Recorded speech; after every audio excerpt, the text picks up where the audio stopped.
good afternoon, and welcome to the Omni Coalition news show, also known as TOCNS, TOCNS. This show is an amalgam of strange, weird, bizarre, off-the-wall, and otherwise things you don't normally see anymore from most news sources these days. During a time of political overabundance and divisiveness, we present you with more unifying topics to discuss. For links to the articles, the music done by Carrera, and anything else potentially interesting, check the underbar in the description below. Anyway, I am Xander, and I am joined by... Scott? Yes. And today is Tuesday, right? No, Wednesday. What? Wednesday, October 5th? Wow, I'm stupid. 2022. So let's see here. TOCNS, TOCNS, October 5th. I am not that intelligent right now. Anyway, so let's move right on into the show, shall we? Sounds good to me. Yep. From Rebel News, we have Planned Parenthood promotes dangerous puberty blockers for kids to figure out what feels right for you. So that's not good. It says Planned Parenthood is branching out from its typical advocacy for abortions by jumping into transgender activism with a new cartoon that promotes puberty blockers for kids. Oh, great. So cartoons. So Camel cigarettes, anyone? You know? It's not like kids can't make that decision for themselves, so why would they even come up with something like that? This is obvious indoctrination and such. But anyway, I have it highlighted here if you want to read this paragraph. Look at your stream, okay. Yeah. Or if you're looking on the actual website, Alright, I got you. Okay. The video, which was shared on Twitter by Inside the Classroom, a conservative organization dedicated to exposing woke ideology in schools, shows Planned Parenthood's promotion of the pharmaceutical drug, which they claim are safe and can give children more time to figure out what feels right for you, your body, and your gender identity. Yeah, that was a quote right there. It's happening too early for that. I mean, that's sad, really. I don't know, but I don't want to fully say what is coming through my mind right now, at the risk of getting canceled and deplatformed and all that whatnot. But I mean, this is not good, man. Like, we're gonna have an entire generation of people that have no identity at all. You know, like they won't know up from down or left from right. You know, like, God, I cannot conceive the issues we're going to be having in the next decade or so. You know, this is going to come back and bite us in the ass in a way that's I don't know anybody can even foresee this. This is not good. So this is a weird ethics. Like, I don't see why today's generation has got to come up with something like this unless we see examples, and some of these kids are like really one way or another. But I just I don't know, if I were to see examples of kids who are actually going to take some stuff like this, then I can maybe make an opinion on it. But just reading this for, face value, it doesn't seem right to me, It's not.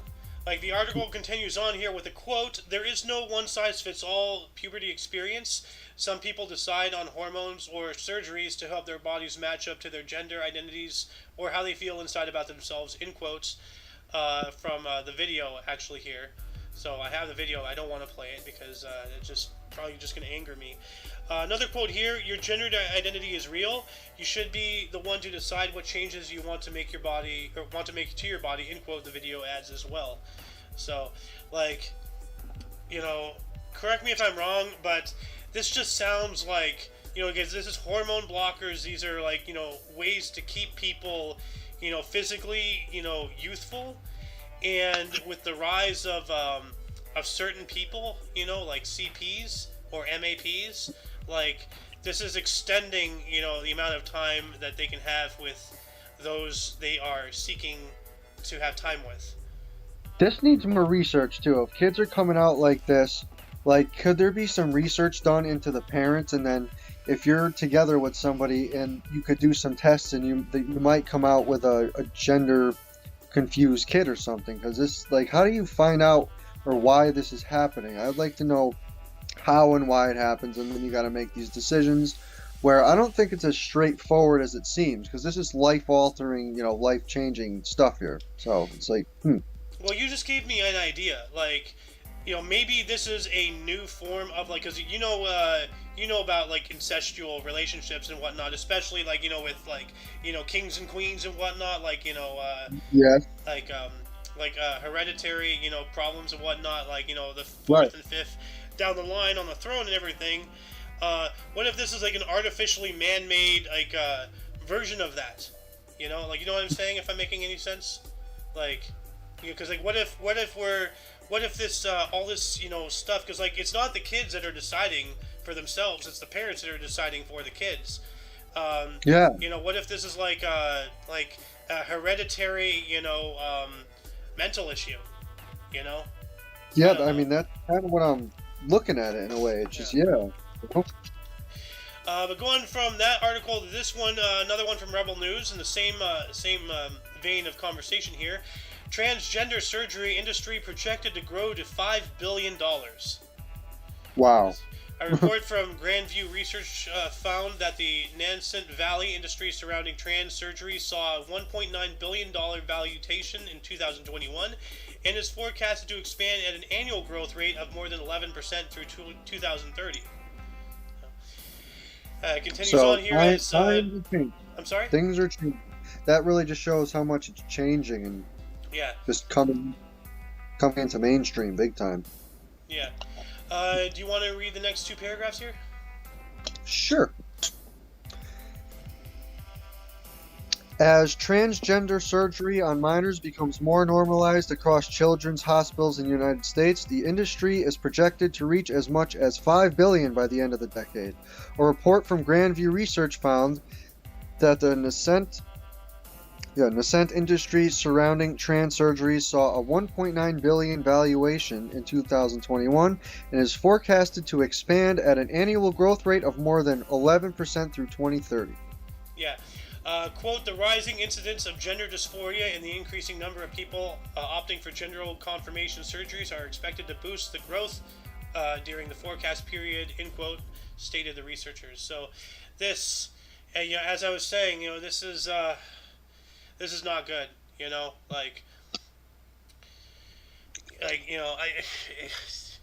I'm really trying to like pick and choose what is coming out of my mouth, and that's not Yeah, it's good. really not easy, isn't it?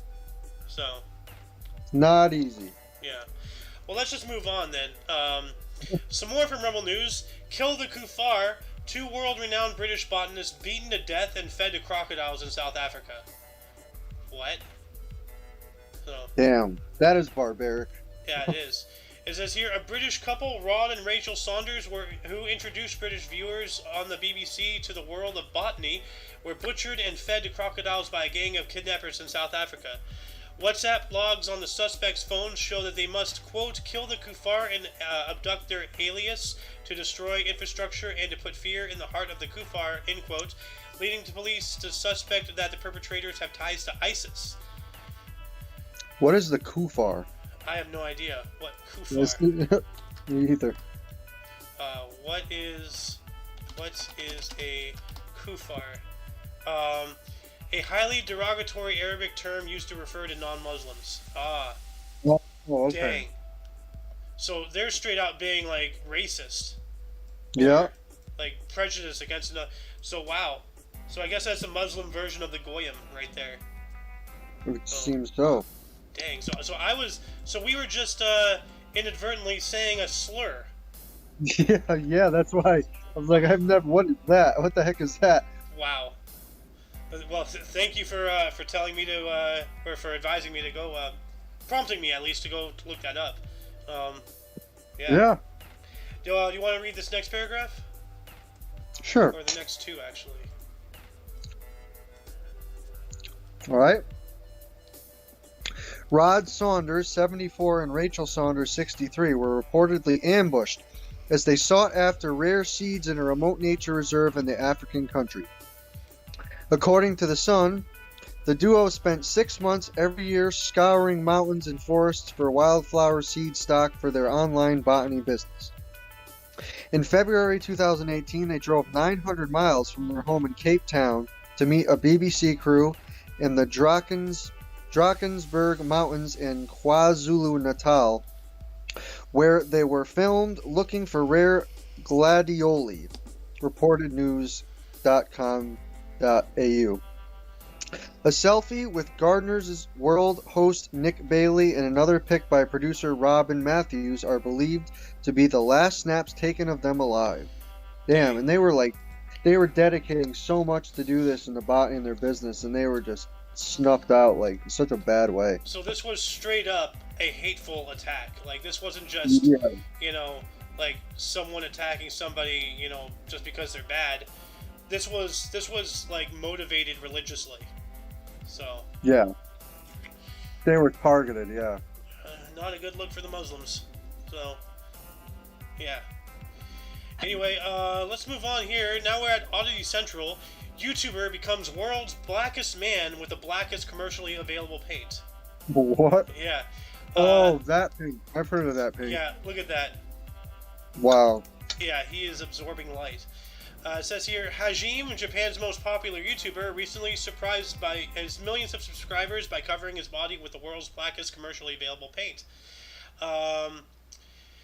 You know, I just want to say, you know, go figure, an Asian goes into blackface, or this time black body. So, I mean, culturally, you know, Asians are very prejudiced and hateful towards non-Asians. I mean, even other Asians, you know, and that's a fact. Look it up. So that's pitch blackface. Yeah. Mosu Black, a special type of paint developed and sold by Koyo Orient Japan, isn't the world's blackest paint. That title belongs to Vanta Black, an incredibly black coating capable of absorbing up to 99.965% of visible light. It makes everything look like a black hole, but it is obscenely expensive and currently unavailable on the open market. Mosu Black, on the other hand, absorbs a respectable 99.4% of visible light, making it the world's second blackest paint, and it is available on Amazon for $17 per 100 milliliters, although I wouldn't recommend shopping on Amazon because they literally made people work through a tornado and let people die, you know, so... Anyway, this was the ideal choice for someone wanting to become a walking shadow or the blackest man on Earth. So, yeah. The blackest man on Earth. You know, like, I'm actually kind of giddy with excitement because I want BLM to go after this guy so bad, you know? Like, you know, this is worse than blackface, it's black body, how dare they, cultural appropriation, you know? Yep. Yeah. Do you want to read this next paragraph? Yes, sir. Okay. Hajime, a Japanese vlogger famous for his original and often crazy ideas, recently put black musu paint to the test by using it to create the world's blackest room. A video on his YouTube channel shows Hajime painting the walls black and then using the extremely black paint to make himself black to see if others can see him in the dark, which they probably couldn't. Oh wow, look at that, dude. You can't even see him in front of the bushes until you get to his legs. Wow. Dang. It's almost like invisibility. It's like... Yeah, look at that. That is serious. Like, wow. Yeah. Well, let's move on up here. Some more from the oddity. This man-made mound in Rome consists of millions of ancient amphorae. What's an amphorae? So, let's see here. Amphorae. A tall ancient Greek or Roman jar with two handles and a narrow neck. Okay. So oh wow, that's pretty cool. Oh yeah, that was in the recent God of War thing when they were drinking wine. Very cool. Yeah. So an entire mound made out of those. So let's see here. Monte Testaccio, an artificial mound in Rome composed almost entirely of broken pottery, might be the largest trash heap in the ancient world. At first glance, Monte Testaccio looks like an ordinary greenery-covered mound, the likes of which can be found all over the world, but underneath all that shrubbery and the thin layer of dirt that supports it lies the largest pile of discarded pottery in the history of the ancient world. Do you want to continue on?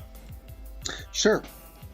Covering an area of 2 hectares and with a volume of approximately 580,000 cubic meters, Monte Testaccio consists almost exclusively of millions of broken ancient pottery containers known as amphorae. It is estimated that this man-made mound consists of 53 million amphorae, which would make it the largest trash heap in the ancient world. My gosh, that is so many. I had no idea there was that many ever. Like, that is a Yeah. lot. Holy cats, dude. So, yeah, That this must have been picture. just a booming industry back then. They were making those like crazy. So, do you see this picture here? Yeah, That's the pile. That's all, like, underneath all that. That's a giant trash heap of all those amphorae. they made literally like a mountain, just Yeah, entire mountain of them. yeah. And I wonder how they found it. They were kind of just digging a little bit and just figured out, wow, that's what this actually is. I mean, maybe like just through erosion or something. Something maybe got, and maybe this isn't anything new. Maybe this is just like a reprised, because you know how news likes to bring back old things, like that have been since forgotten from like 30 years ago or so. But That's true, yeah.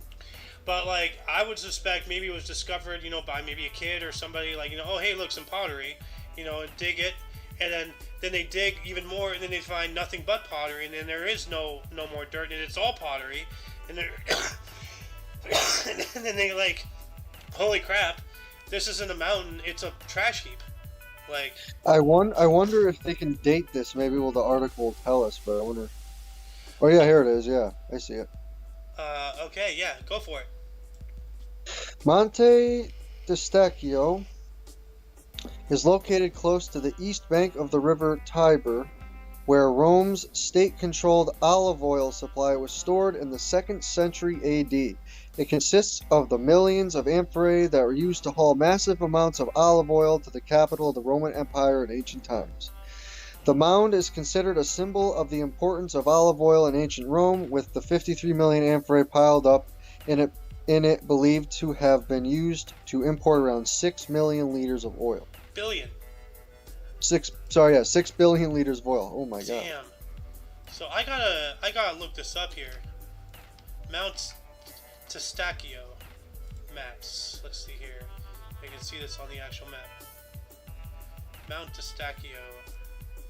There it is. So Okay, they should rename it Monte Amphorae. Yeah.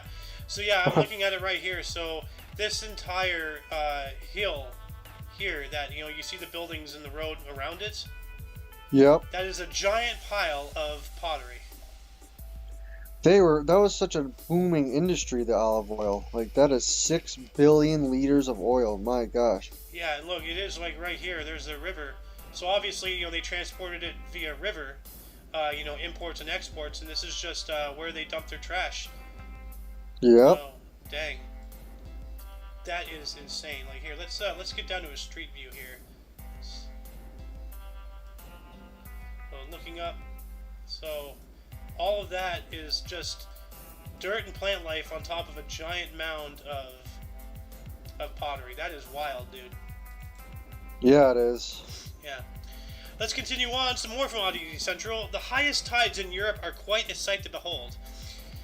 So St. Malo, a historic French port on the English Channel coast, is famous for having the highest tides in Europe, with breakwater defenses barely keeping giant waves from slamming into residential buildings.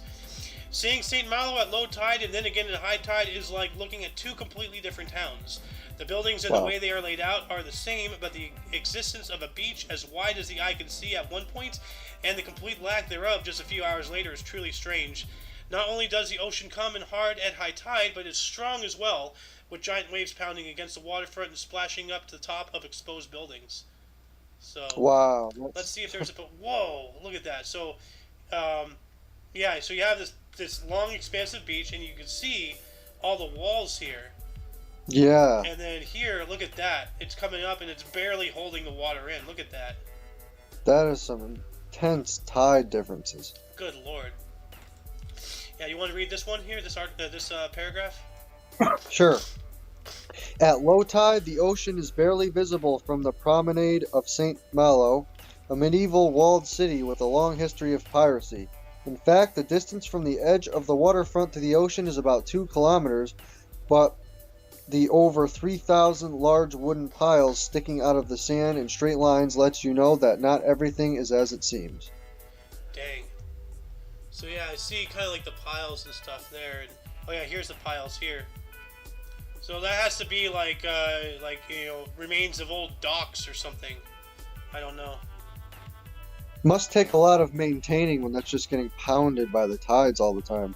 Yeah, but man, dude, look at that. Like just getting sprayed. That's wild. Oh yeah. Let's move on up into Mirror. Man jailed for killing boy at the age of 2 in blast after cutting gas pipe to sell for scrap metal. So that's Oh not good. no. A quote-unquote That is neighbor from so hell who bad. caused a gas It's explosion so which bad. killed a 2-year-old boy after cutting a pipe to sell for scrap metal has been jailed. Darren Greenham, at the age of 45, used an angle grinder to cut the pipe in the early hours of May 16 last year, causing the huge explosion which killed George Hines. His family lived in a neighborhood property in Mallowdale Avenue, Heysham, Lancashire. Um, and then you can read further on if you want. This is so bad though. I wonder like what they made this gas line of. Like, it's if you're gonna do that, I hope it was worth it because like if you're gonna scrap and do that stuff, because people go into the catalytic converters off cars for scrap. They'll go into buildings when they're being made and steal the copper pipes and stuff. But this is insanely unfortunate that he cut a gas line. But all right, I will read it. All right.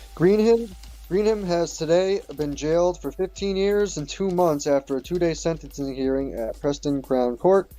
Recorder Robert Altham said it was a miracle no one else was killed, adding the defendant was likely unaware of the obvious smell and sound of the gas leak due to being intoxicated. Oh, well, yeah, Dang. that would do it. All right.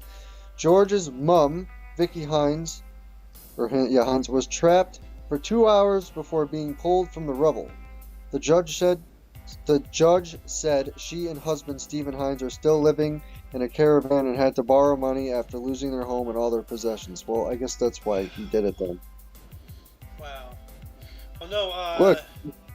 Um. Yeah. Okay. So no. That's the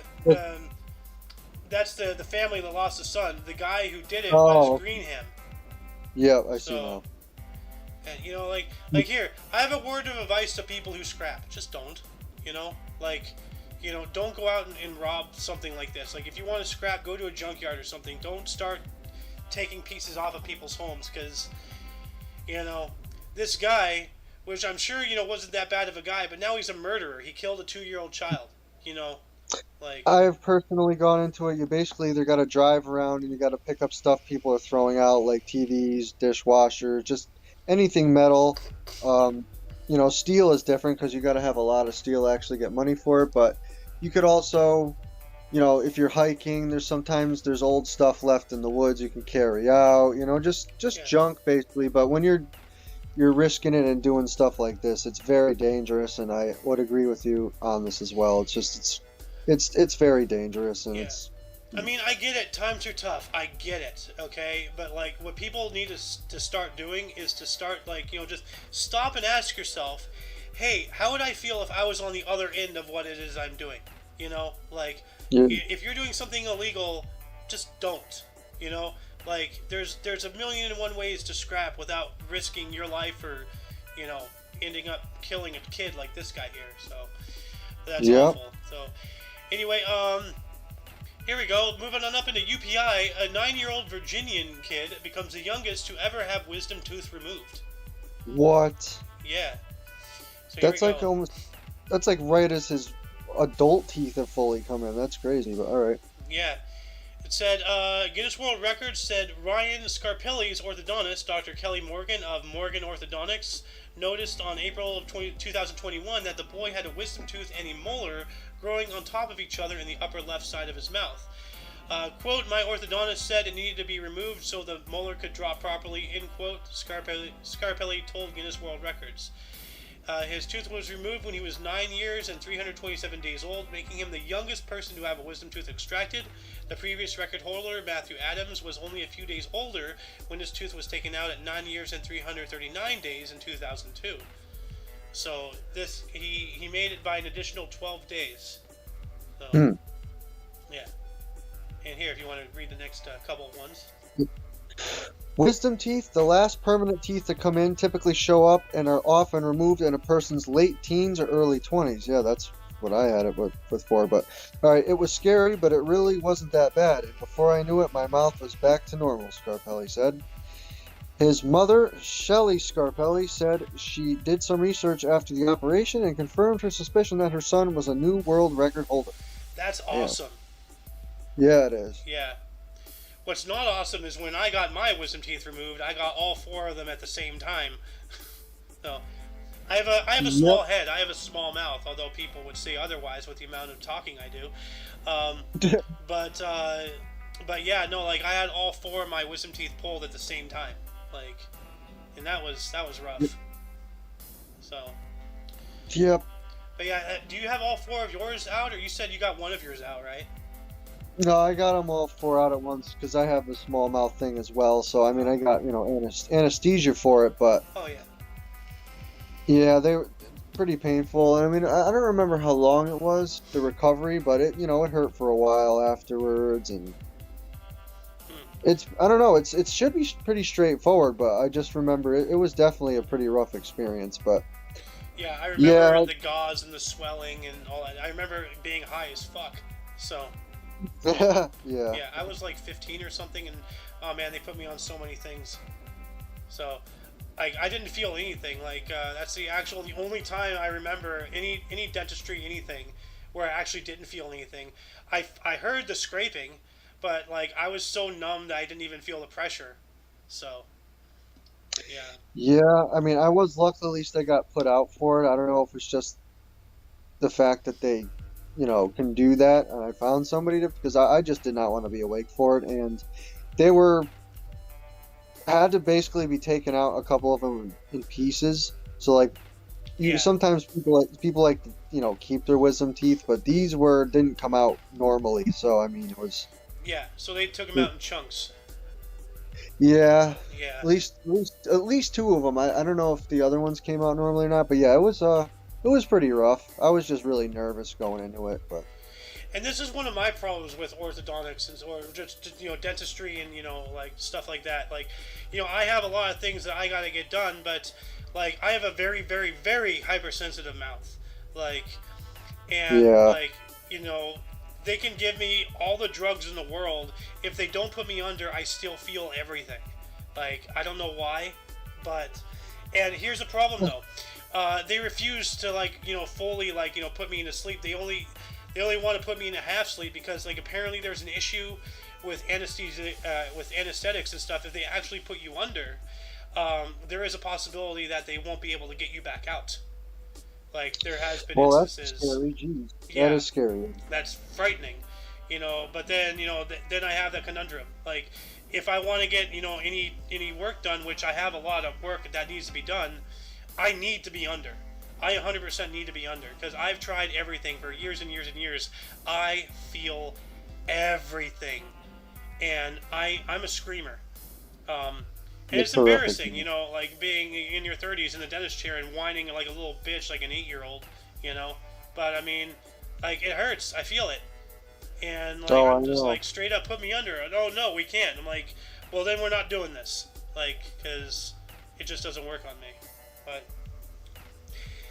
anyway, moving on up into some more UPI. Friend's phone call tips man off of a $271,601 lottery jackpot.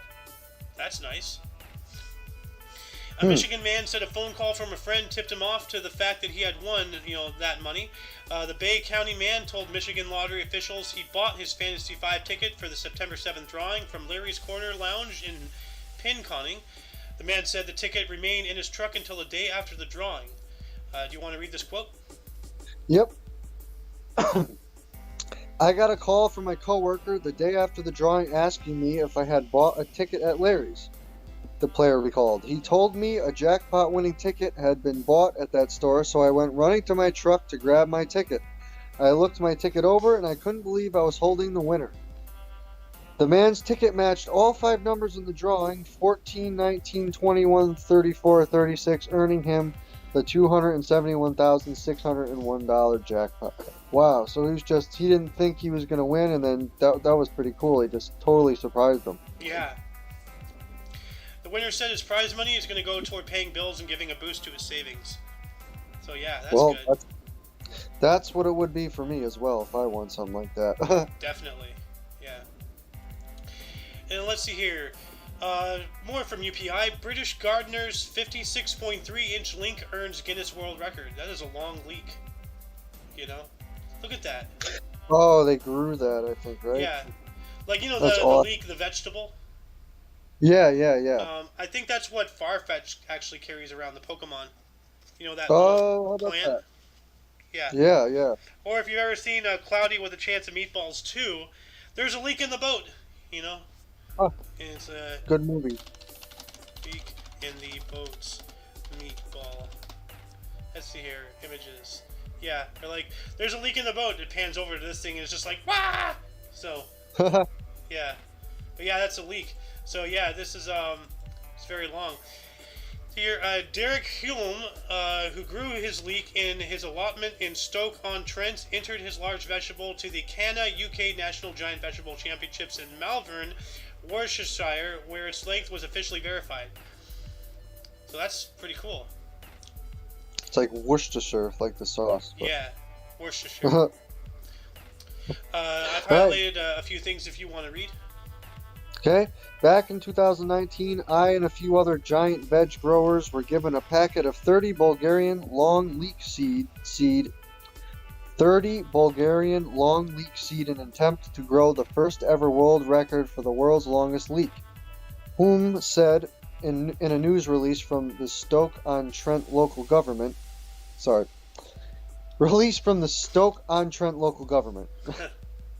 Due to the coronavirus pandemic, I was unable to take my leeks along to any shows, but this year I entered the Malvern CANA UK National Giant Vegetable Championships and have finally officially won the Guinness World Record for the world's longest leek, he said. Nice, good on him. Yeah, I've been seeing a lot of, like, you know, vegetable articles lately, so I guess it's like vegetable season. Because there's something about a pumpkin not too long ago, like, or a couple things about pumpkins. Like, you know, biggest pumpkin and whatnot. So, and those things can get big, you know? Oh, yeah. You can actually live inside them. No.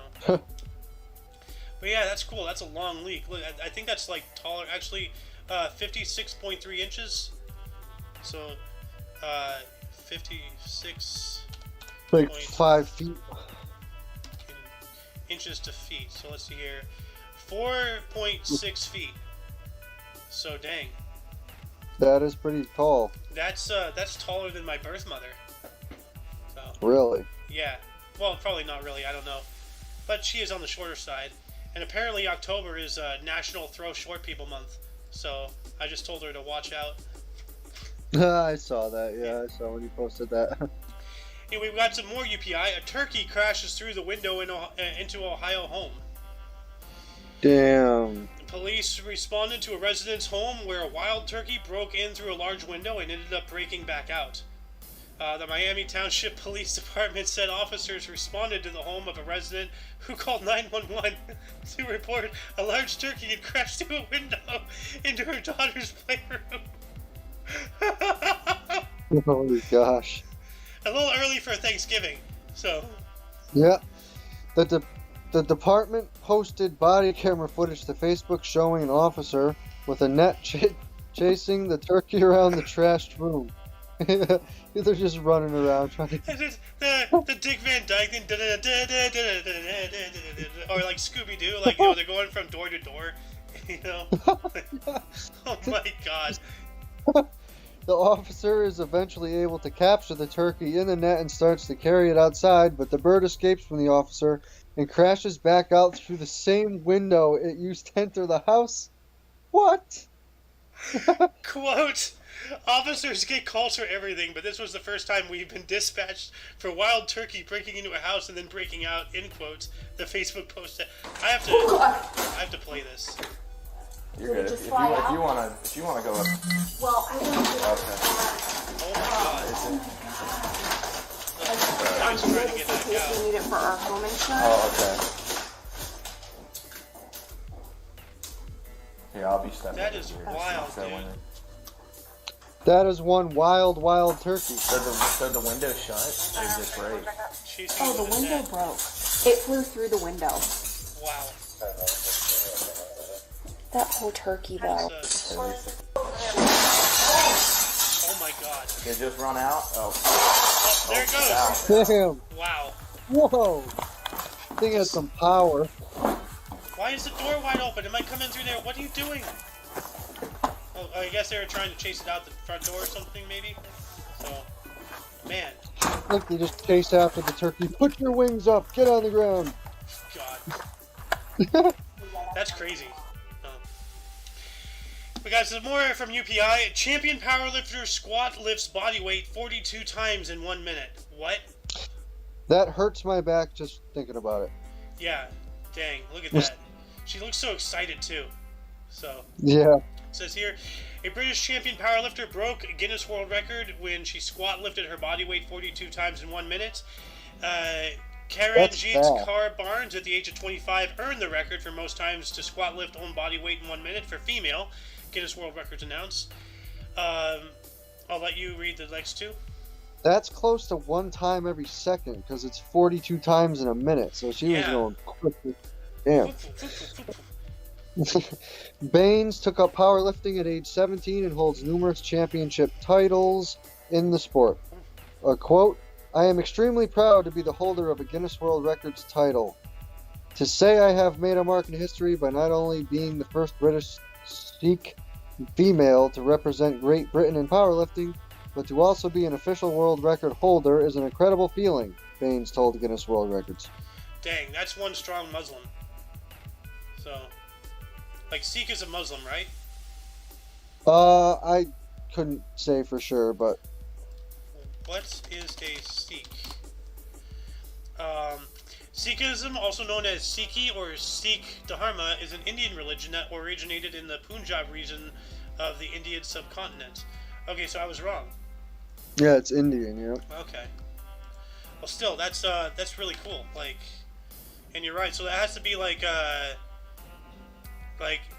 one squat every 1 point something seconds. It's faster than every 2 seconds, because if we did one squat every 2 seconds, then that would be 30 times in a minute.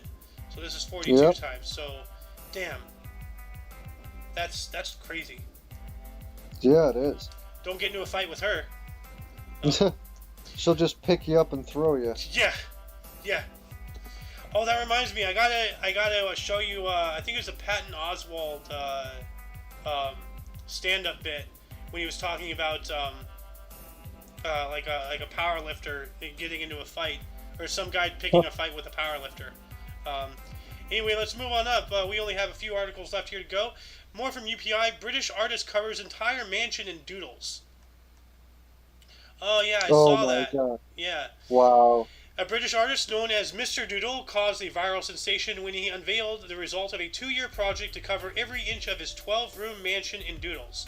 Mr. Doodle, also known as Sam Cox, unveiled the Doodle House in a time-lapse YouTube video that showed the process of his transforming the Tenderden, Kent mansion into an art project over the course of 2 years.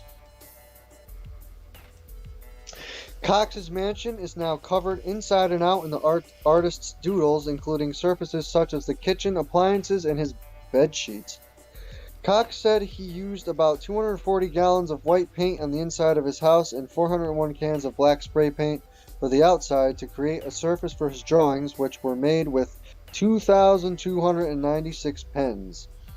The artist said he will live full-time at the Doodle House with his wife, Alina, aka Mrs. Doodle, and their dog. You know, like I have several things to say. One, I guess toddlers never do grow up, because, like, you know, what do kids do? They draw on walls. What did he do? He covered an entire house in drawings on walls.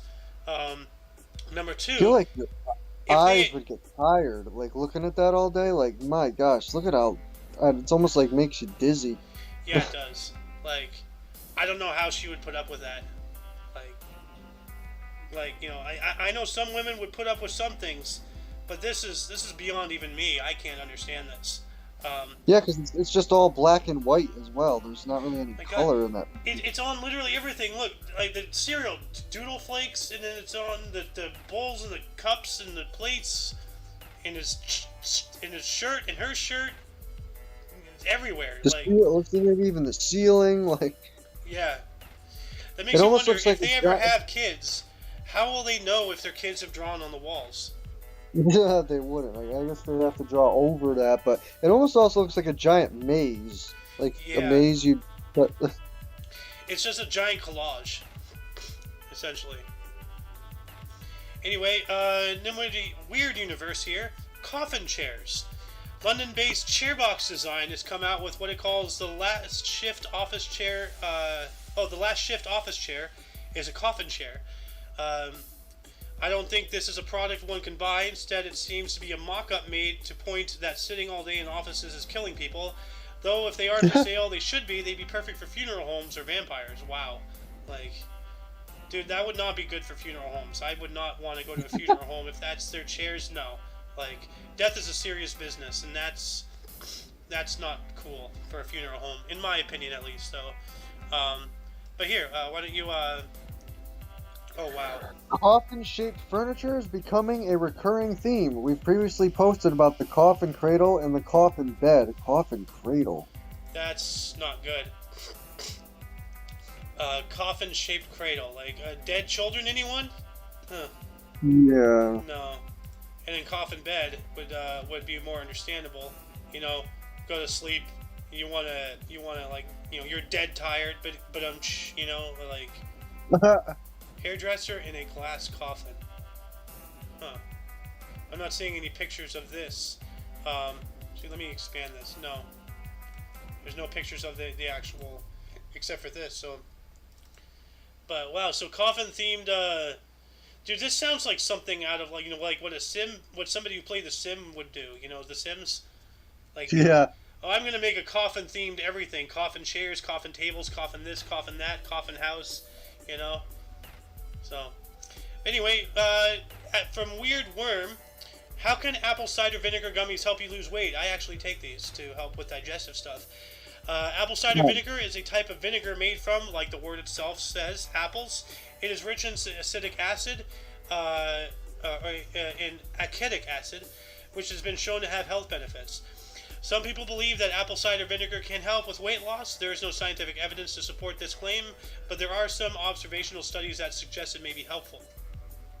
So, and then you can take the next two, and then we'll talk about all this. Sure. One study showed that people who consumed apple cider vinegar daily for 12 weeks lost more weight and body fat than those who didn't consume it.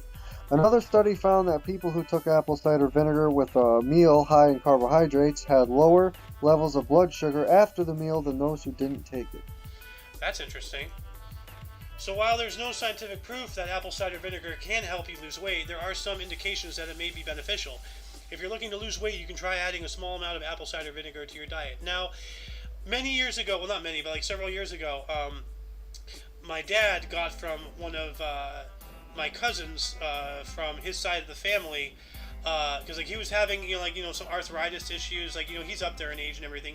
This was before his knee surgery, actually, or his double knee surgery. She told him, like, take a shot of apple cider vinegar, every day. And, that might subside the pain a little bit. It'll help, with some of the swelling maybe and stuff like that. And I have taken a shot of apple cider vinegar. It's not good. It tastes awful and it makes you want to throw up. But, it does something. Like, he said that, he did start, getting a little bit of alleviation to the pain and whatnot. And, but it was god awful. And then we have this whole running thing about, like, apple cider vinegar. We have a bottle downstairs. He still takes shots, but I actually take gummies. So, and, it helps with digestive, it helps with, stuff like that, allegedly, and everything. And it's still under study, it says, as we can see here. So, but that's really interesting. But we have some more from Weird Worm. Some benefits, at least. Yeah. We have some more here from Weird Worm. 3 types of cannabis you'll love. As is often the case, different scientists have different points of view on the description of an object. It is the same with the definition of cannabis species. Some highlight only indica and sativa, while others add ruderalis to them. Never heard of that. Some Wow, consider... I have heard of that. It's like a shorter. It doesn't grow very tall. It only goes a few feet high. And they also don't have a lot of fingers on the leaves, ruderalis. That's pretty interesting that included that. But go on. Yeah, some consider their species, and others call them subspecies. Although this does not change the situation. And then, yeah. So this just goes on about this. So we're not gonna go on like too much about this, but Scott, read this if you don't mind. Sure. The invention of the bicycle is not the goal, so the reader is invited to classify the hemp family with its 3 subspecies or species, whatever. Which are? Cannabis sativa, indicate the hemp, and ruderal hemp. Interesting. Yeah. So like anybody watching this, check the underbar, the description. All the links to everything we've read are down there. See, if you look there, they only have like 3 to 5 fingers on the leaves, ruderalis there. Yeah, I see that. They're really thin too. Like, you know, when you compare that to normal pot leaves. So that's ruderalis, and here's sativa, the flower, and then indica. Yeah, look at it, much thicker. Look at that. Oh yeah, big time. Yeah. Very bushy plants. Very bushy, very big leaves. Yeah. Mm-hmm. Yeah, so like, you know, if you partake in the devil's lettuce, which some of us might, you know, then yeah, give this link a read. You know, this is interesting. I'm going to check this out after the show at some point. Anyway, that concludes the show. Once again, you can check the underbar, the description for any links you may find interesting, including but not limited to all things Omni Coalition. For all of you and all of us, I am A.O. Xander. And I am Scott. And we will probably be back tomorrow with some more news at between 2 to 3 p.m. Pacific time. What is it for my Eastern time? 5 to 6. 6 o'clock? Okay, 6 o'clock. Mm-hmm. 5 to 6 Eastern time. Yes. All right. Okay. So until you catch us tomorrow, or if you want to check our history show, you know, that streams at 10 in the morning every day Pacific time, then you'll see us then. Toodles!